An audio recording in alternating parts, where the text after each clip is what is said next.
யார பார்த்தா ஏதாவது தோணுதா? ஹலோ, யார் நீ? இதோடா வந்து சொன்னியே நீ எனக்கு நல்லா இருப்பேன்னு.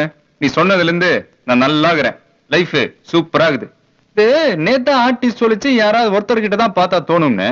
உன்னை பார்த்ததுல இருந்து என்னென்னமோ தோணுது. அது காரணமும் நீதான் தோணுது. உன்னை லவ் பண்ணணும்னு தோணுது, உன் கூட வாழணும்னு தோணுது. உனக்கு தோணுதா? முதல்ல நீ யாருன்னு சொல்லு. அதுவா? பேரு திருமலை, ஏரியா புதுப்பேட்டை, தொழிலு பைக் மெக்கானிக், வருமானம் உனக்கு சோறு போட்டு துணி வாங்கி கொடுக்கற அளவுக்கு.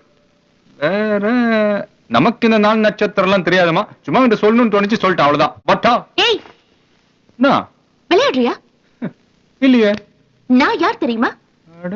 எங்க அப்பா யார் தெரியுமா? ம். என்னோட ஃபேமிலி பேக்ரவுண்ட் தெரியுமா? என் ஸ்டேட்டஸ் தெரியுமா? அட்லீஸ்ட் என்னோட லைஃப் ஸ்டைல் அது தெரியுமா? என்ன பல்பு பீஸா? இதெல்லாம் என்கிட்ட கேக்குறா? மறந்துட்டாளா? இருந்த நீ அந்த லூசுக்கு போயிட்ட மாட்டின. லூஸ்? யார் லூசு? நீயா இவங்களா? ஏன் கத்துற? நான் பாத்துக்கிறேன். எல்லாரும் மாத்திரை சாப்பிட்டீங்கன்னா சரியாயிடும். இந்த ஏம் சபாயம் அது நல்லா